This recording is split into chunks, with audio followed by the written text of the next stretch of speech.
Shalom gereja Tuhan. Tuhan memiliki kerinduan kepada setiap kita untuk kita memiliki keluarga, yaitu berupa komunitas. Tuhan Yesus sendiri semasa hidupnya pernah memberikan teladan kepada kita melalui murid-muridnya, di mana pada waktu itu murid-muridnya bukan hanya dianggap sebagai murid yang biasa, tetapi seperti saudaranya sendiri. Lalu bagaimana dengan kita? Kita pun juga demikian. Ketika kita mau terlibat dalam pekerjaan Kristus, di sanalah kita bisa saling berbagi, kita bisa saling menolong, dan kita bisa menjadi berkat satu dengan yang lain. Karena kita tahu sendiri, saudara, tidak ada seorang pun yang di dunia ini dapat menggenapi janji Kristus sendirian. Maka dari itu kita perlu orang lain. Adapun juga tujuan-tujuan yang harus gereja genapi, yaitu penginjilan, persekutuan, pelayanan, pemuritan, dan penyembahan. Oleh karena itu penting bagi kita, saudara, untuk kita datang ke gereja bukan hanya untuk beribadah, tetapi juga boleh terlibat secara langsung dalam pembangunan tubuh Kristus. Selamat beribadah, Tuhan Yesus memberkati.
ubah hatiku.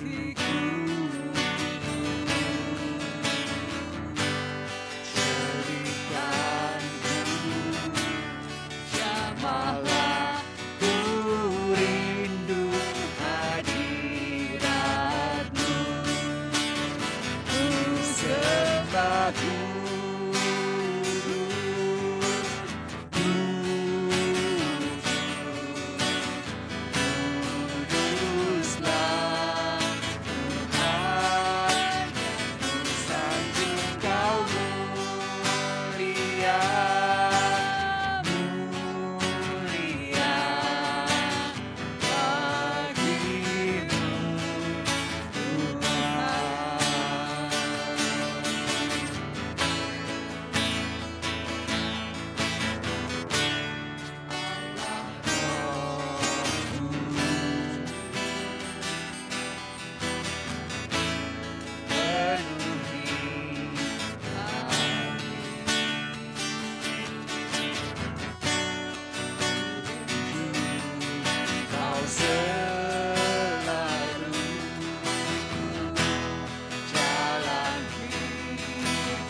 Shalom gereja yang dikasihi Tuhan, senang sekali boleh berjumpa dengan Anda pada kesempatan hari ini. Dan mungkin ada beberapa di antara Bapak Ibu Saudara yang baru pertama kali hadir bergabung dengan ibadah online dengan kami.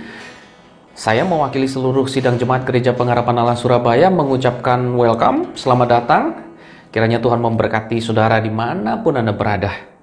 Bapak Ibu Saudara, kita akan berdoa. Tuhan Yesus, kami bersyukur untuk berkat Tuhan, kami boleh datang memuji menyembah Tuhan bersama-sama.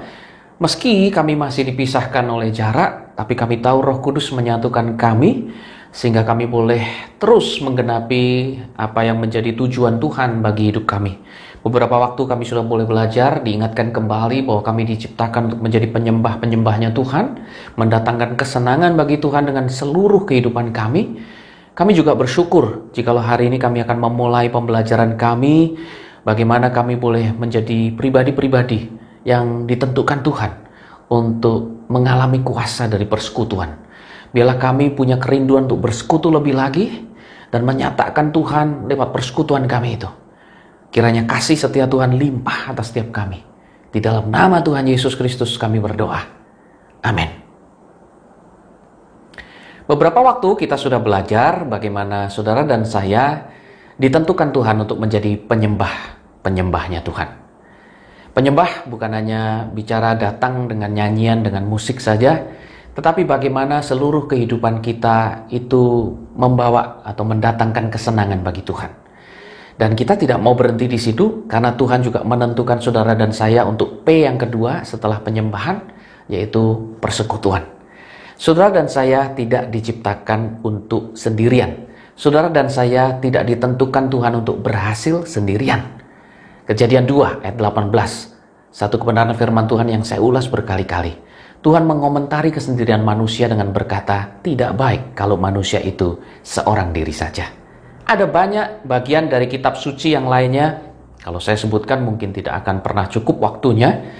Saudara tahu bahwa Tuhan berkali-kali menekankan betapa pentingnya orang percaya hidup dalam persekutuan. Dan sejatinya bukan hanya orang percaya, karena kita juga merindukan dunia ini mendengar berita baik dan mereka mengerti bahwa kita semua ini diciptakan Tuhan untuk mengalami persekutuan. Saudara, kita tahu dunia mengenal kita, manusia itu dilabel dengan kata-kata sebagai makhluk sosial. Artinya kita nggak bisa hidup tanpa orang lain. Kita hidup perlu bersama-sama dengan orang lain. Tanpa orang lain kita akan menjadi aneh. Tanpa orang lain kita akan rapuh. Tanpa orang lain kita tidak akan mampu menjalani hidup ini sendirian. Inilah yang dikehendaki Tuhan atas hidup saudara dan saya.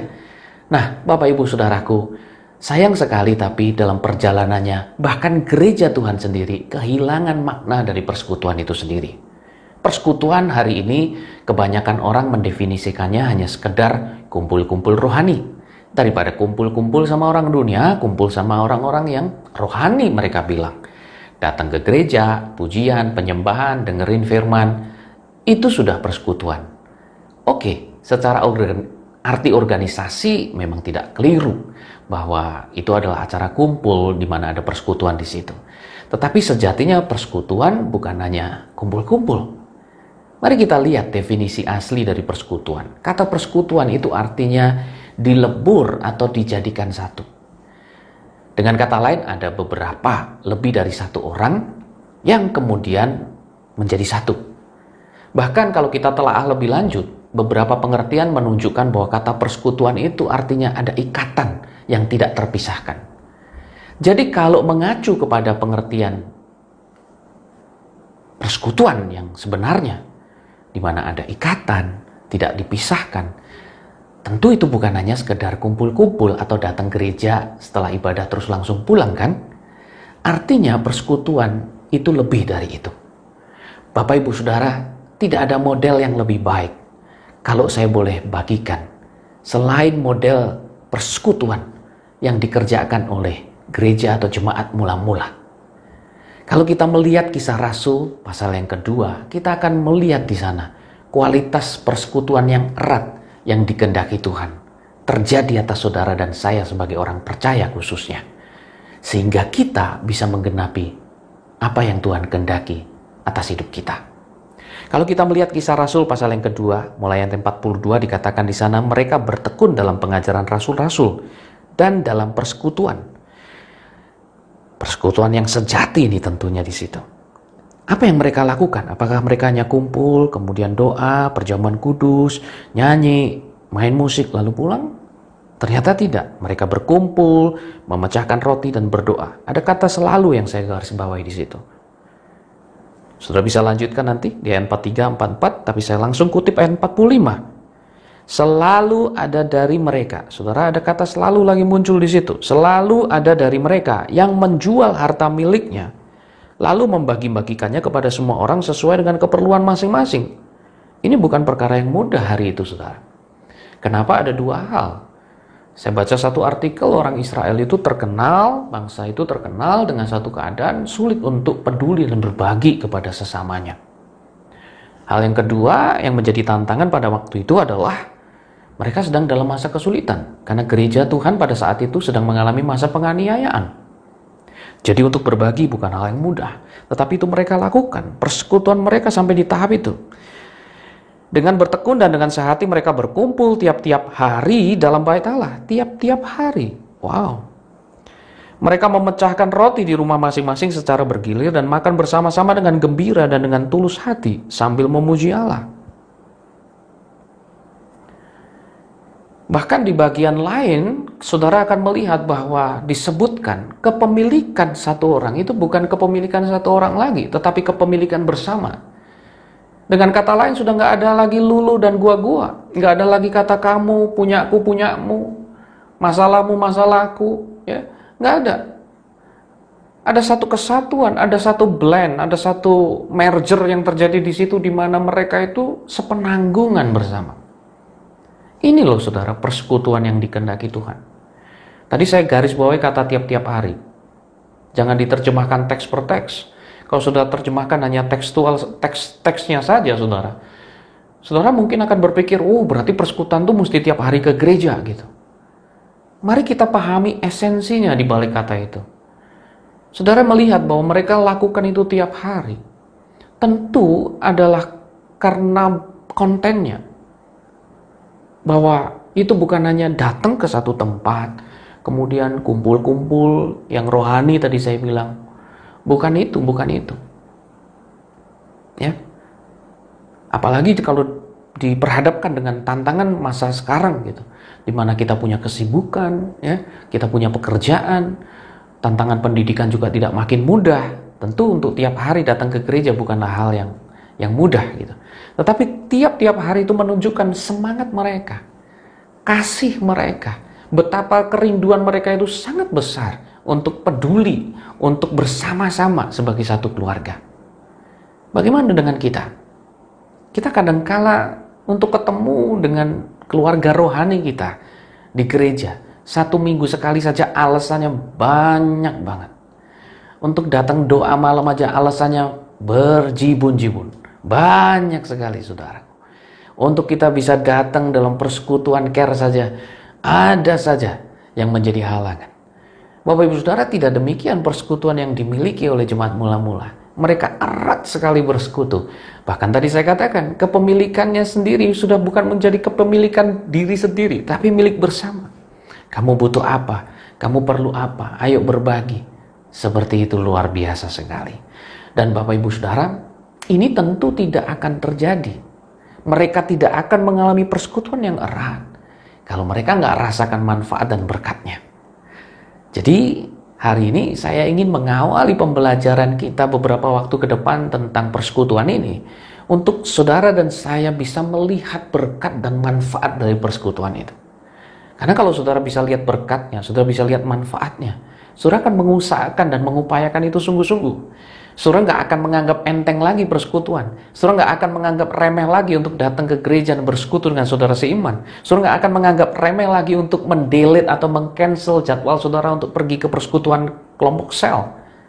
Saudara akan mengupayakannya dengan sungguh. Kenapa? Karena paham berkatnya. Saudara tahu kalau makan itu bisa kenyang, bisa sehat, saudara makan.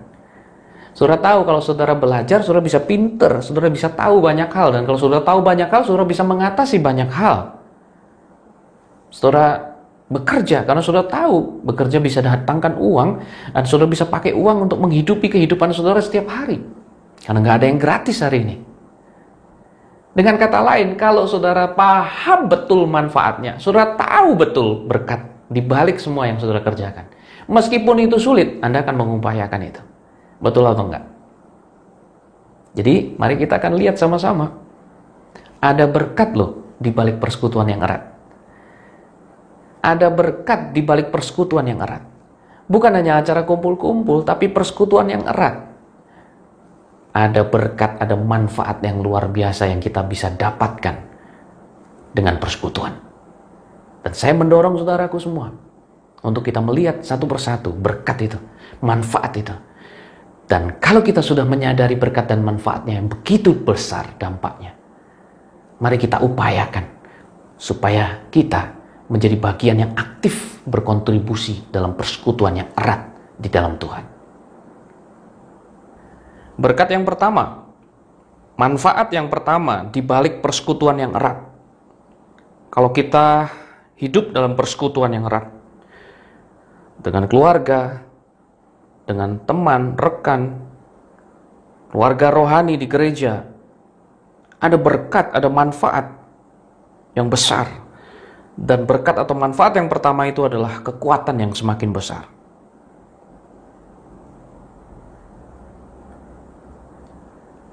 Saya rasa saya tidak perlu menjelaskan terlalu panjang tentang hal ini. Anda paham betul, mengangkat satu barang sendirian itu lebih sulit ketimbang mengangkat barang itu bersama-sama dengan rekan yang lain.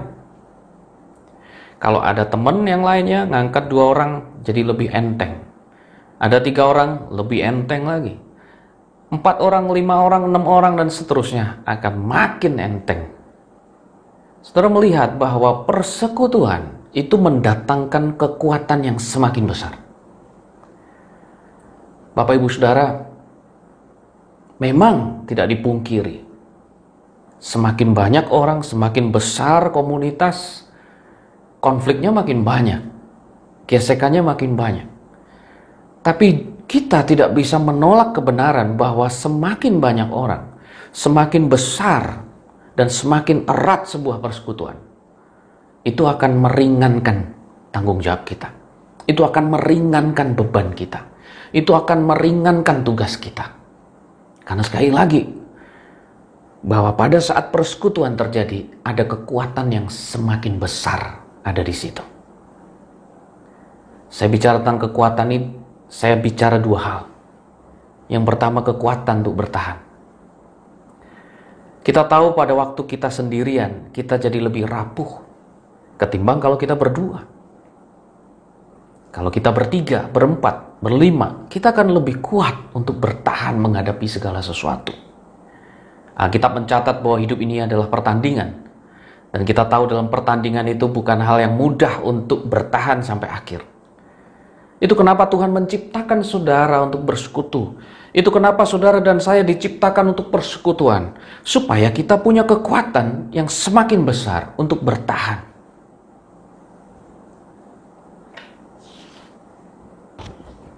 Kertas itu kalau 1 lembar, dia akan gampang disobek.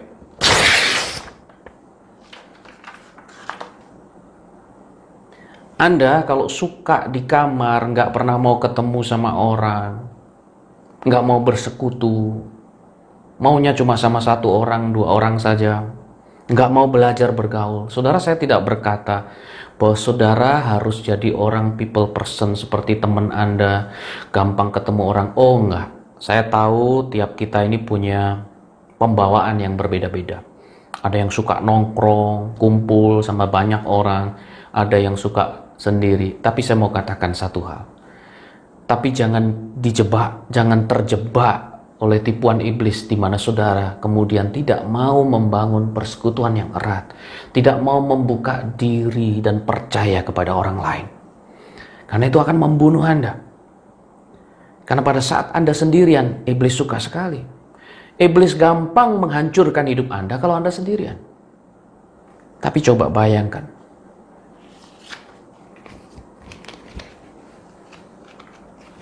kalau ada beberapa kertas di sana, sangat sulit mensobeknya. Sangat sulit untuk dikalahkan. Lebih sulit untuk menyobeknya.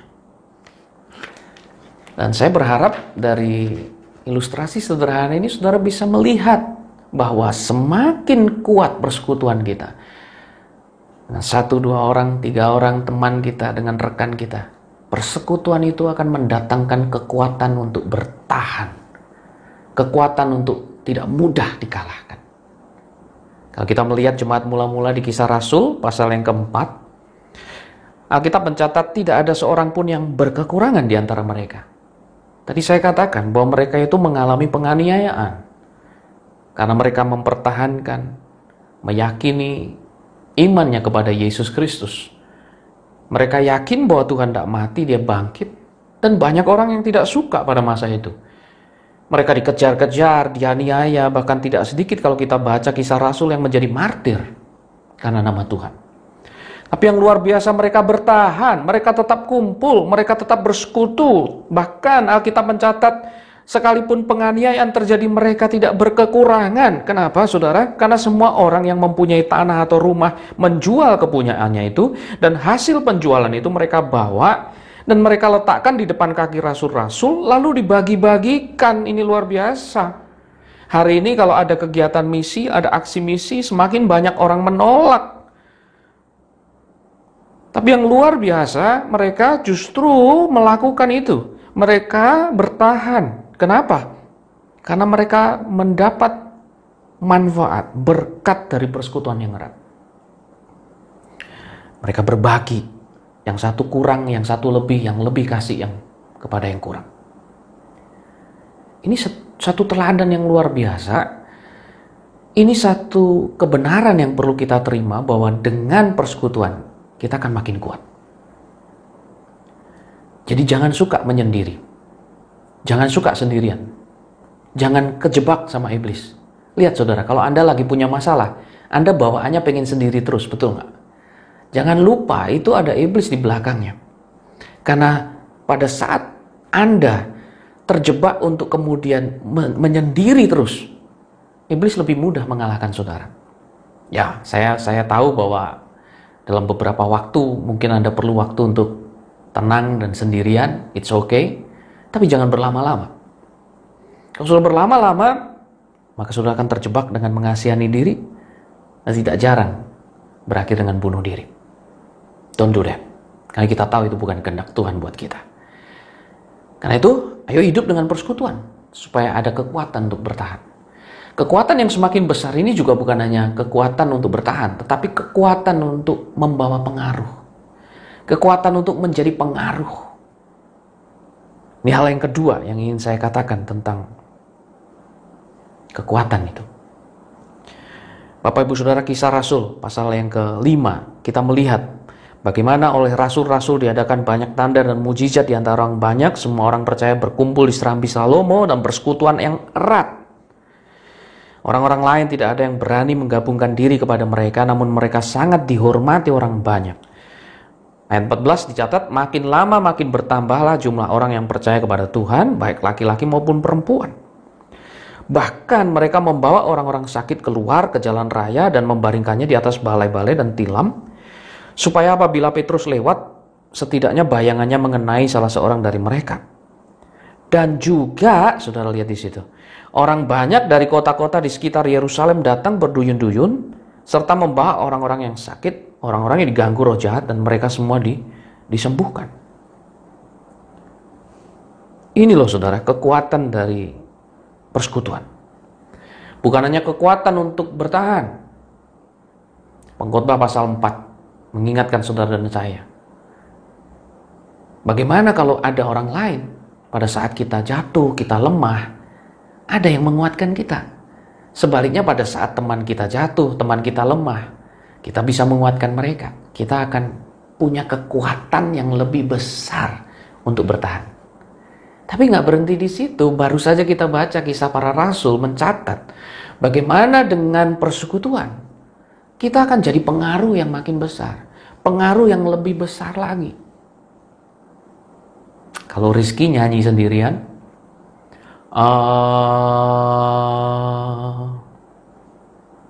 mungkin bisa suaranya dikeras-kerasin.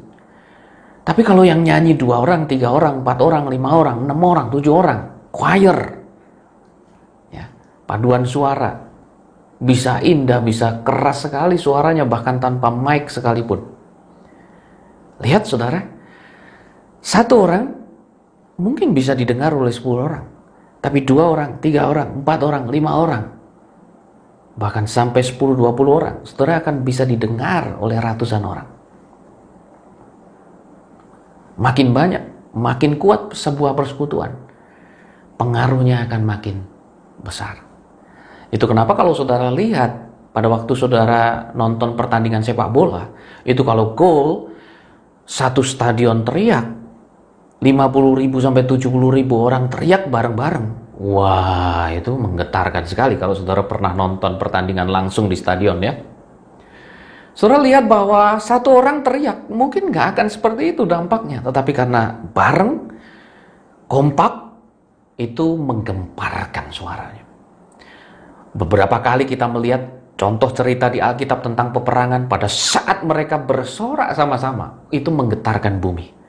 Dan itu memang ya, saya pernah ada di kumpulan-kumpulan semacam itu. Bagaimana pada saat kami mungkin pramuka, palang merah, kami berteriak sama-sama. Wih, itu menggetarkan saudara.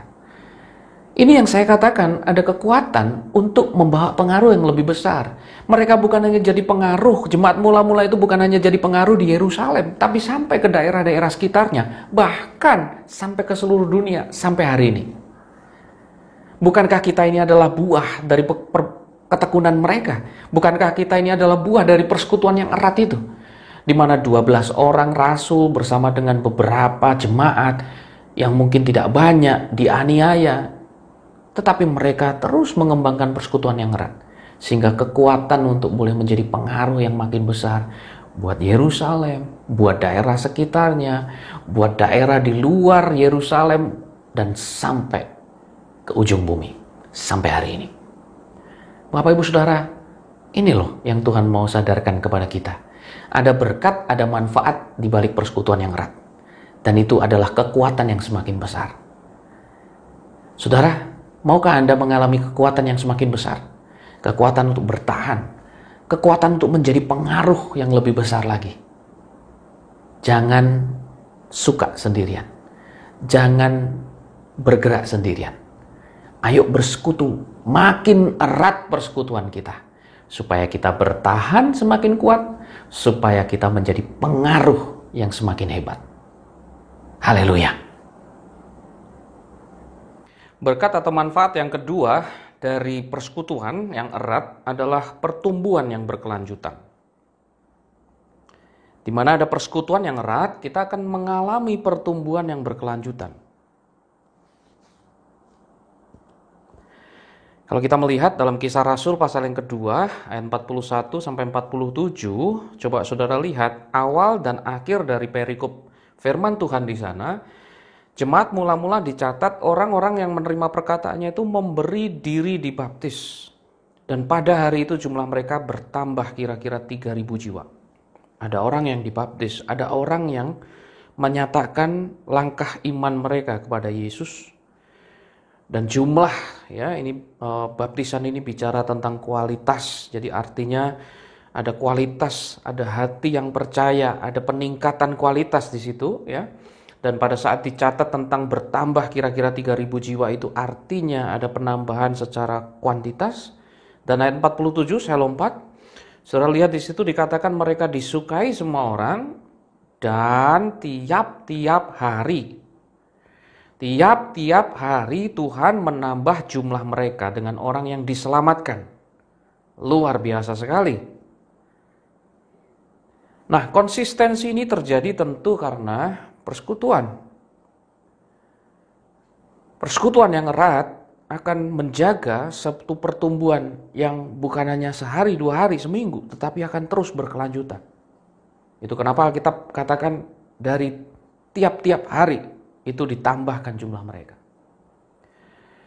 Ibrani 10 ayat 25 menegaskan betapa pentingnya saudara dan saya untuk tidak menjauhkan diri dari pertemuan-pertemuan ibadah seperti dibiasakan oleh beberapa orang. karena alasan pacar, karena alasan orang tua, alasan anak. 1-2 kali kita punya acara adalah normal, tapi kalau setiap minggu selalu ada alasan yang kita buat untuk menjauhkan diri dari pertemuan ibadah, adalah hal yang berbahaya. Dikatakan firman Tuhan, marilah kita saling menasihati dan semakin giat melakukannya menjelang hari Tuhan yang mendekat. Salah satu pesan yang diberikan Tuhan mengenai hari akhir adalah di mana saudara dan saya didorong untuk semakin giat bersekutu. Jangan menjauhkan diri dari pertemuan-pertemuan. Jangan menjauhkan diri dari persekutuan. Karena persekutuan itu yang menjaga pertumbuhan iman yang stabil di dalam hidup saudara dan saya. Henry Nouwen pernah berkata, kelompok komunitas rohani, kelompok sel rohani itu adalah tempat yang paling baik, tempat yang paling cepat untuk terjadinya pertumbuhan, untuk terjadinya kemajuan rohani, untuk terjadinya kedewasaan rohani. Saudara, tadi saya sudah katakan di depan, makin banyak orang, makin banyak masalah, Pak. Saya nggak mau ketemu orang, karena ketemu orang itu masalah.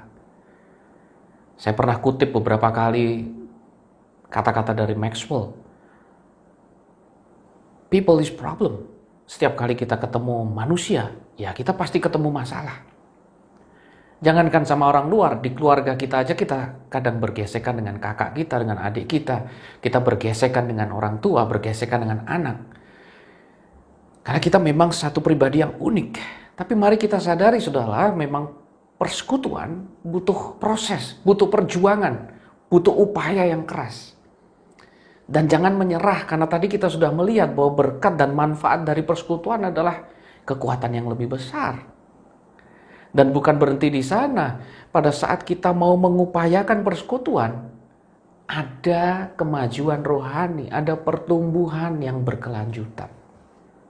Itu tidak akan terjadi tanpa komunitas rohani. Itu tidak akan terjadi tanpa persekutuan yang erat. Itu tidak akan terjadi tanpa keluarga rohani. Meskipun mungkin ada problem di sana sini pada saat kita bergereja, jangan buru-buru menyerah. Karena dengan komunitas rohani, dengan keluarga rohani, dengan persekutuan yang erat, terutama dengan saudara seiman, kita dapat banyak manfaat untuk pertumbuhan kita loh. Kita bisa saling berbuat baik, saling mengunjungi misalnya, saling menguatkan di saat lemah misalnya, saling memberi pujian dan penghargaan misalnya.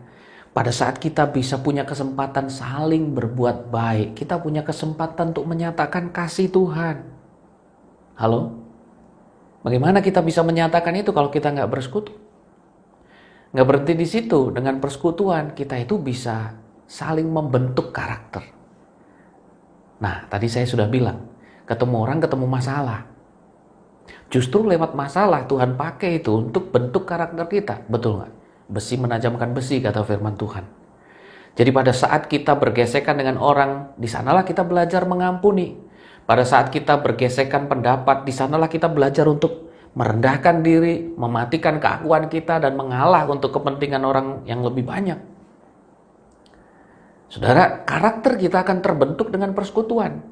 Makanya tadi saya katakan jangan buru-buru menyerah kalau pada waktu persekutuan Anda dikecewakan sama pemimpinnya mungkin, dikecewakan sama teman di satu kelompok care mungkin. Jangan terus nggak datang. Belajarlah untuk mengatasi itu, belajarlah untuk menghadapi sesuai dengan firman Tuhan, karakter kita tumbuh. Kita makin dewasa rohani.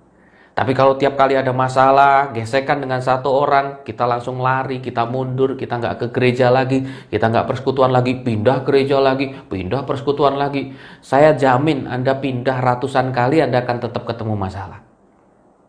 Dan bukan hanya itu masalahnya. Tragisnya adalah Anda pindah, Anda nggak tumbuh, Anda nggak maju, karakternya nggak terbentuk.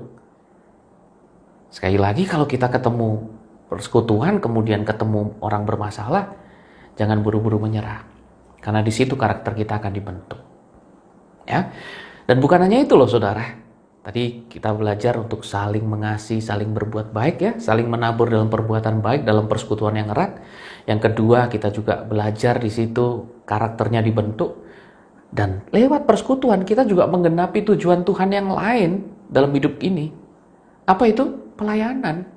Kita bisa mengaktifkan karunia kita bisa berfungsi dengan persekutuan.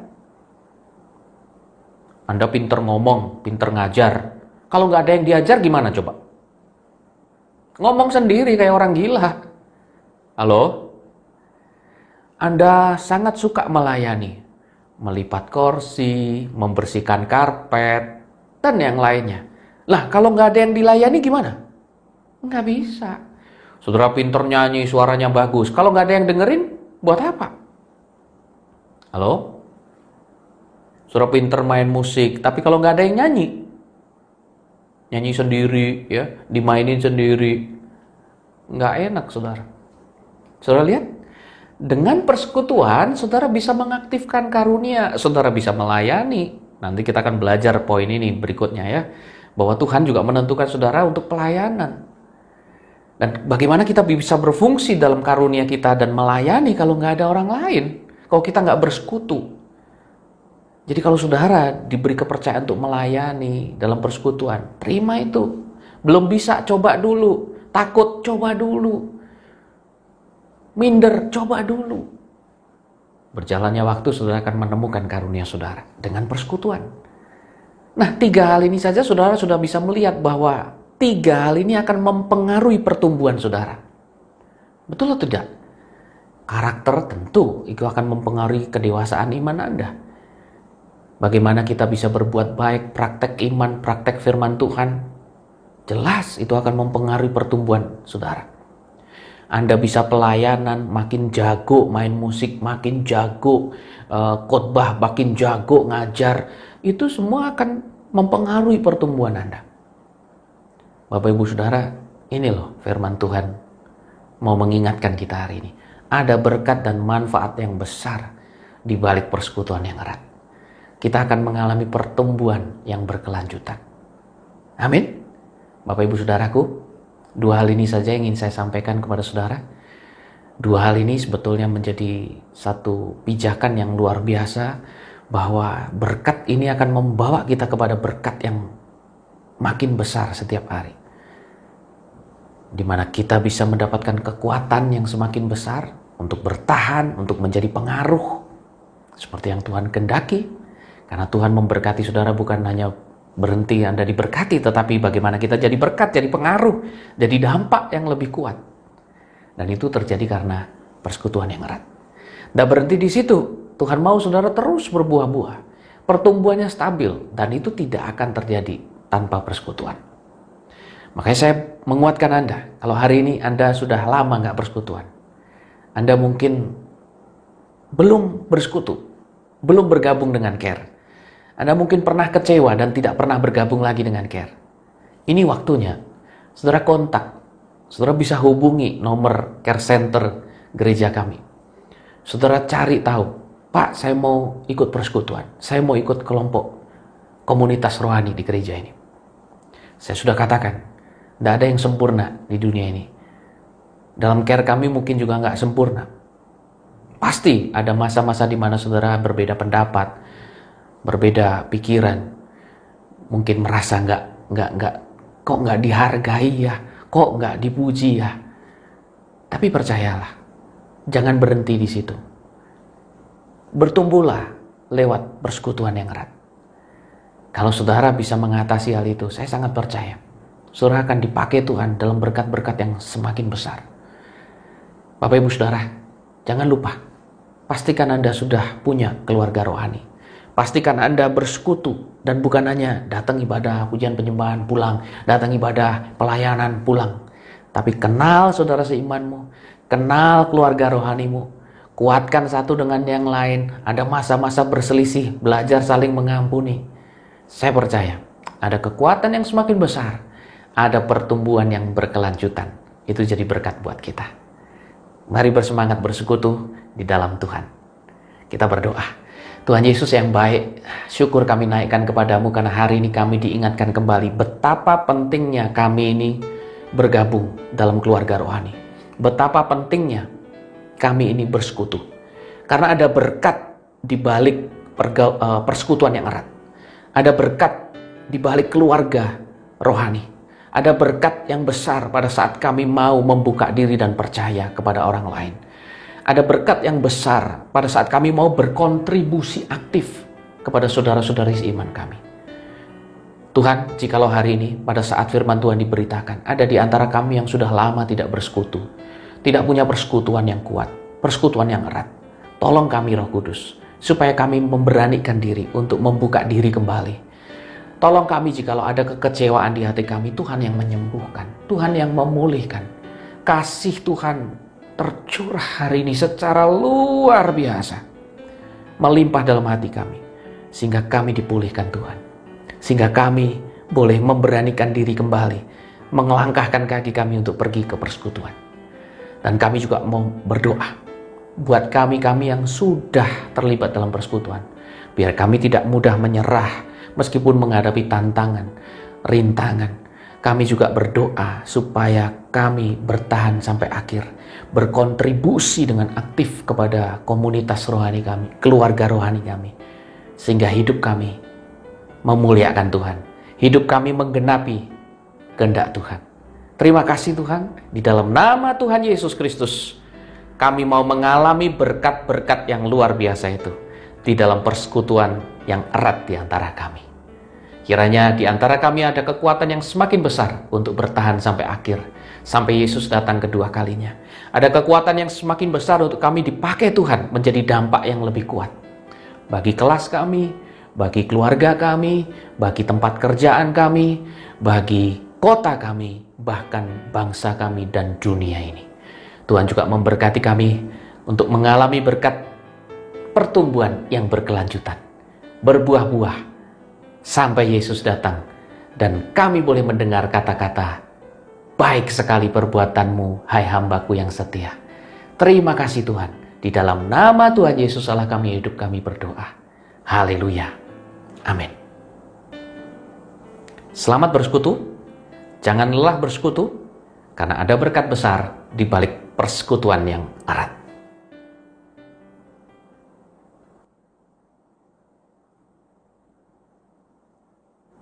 Saudaraku yang dikasihi Tuhan, angkatlah kedua tanganmu tinggi. Terimalah berkat dari Allah Bapa, Putra, dan Roh Kudus. Berkat di dalam nama Tuhan Yesus Kristus yang tercurah atas persekutuan yang erat di antara kita sebagai satu tubuh di dalam Kristus. Di dalam nama Tuhan Yesus Kristus, biarlah melalui persekutuan kita, Tuhan dimuliakan. Biarlah melalui persekutuan kita boleh menguatkan satu dengan yang lainnya. Biarlah melalui persekutuan kita boleh mengalami pertumbuhan yang berkelanjutan. Sampai Yesus datang kedua kalinya, menjemput kita yang setia. Di dalam nama Tuhan Yesus, berkat Tuhan atas kita semua. Haleluya. Amin.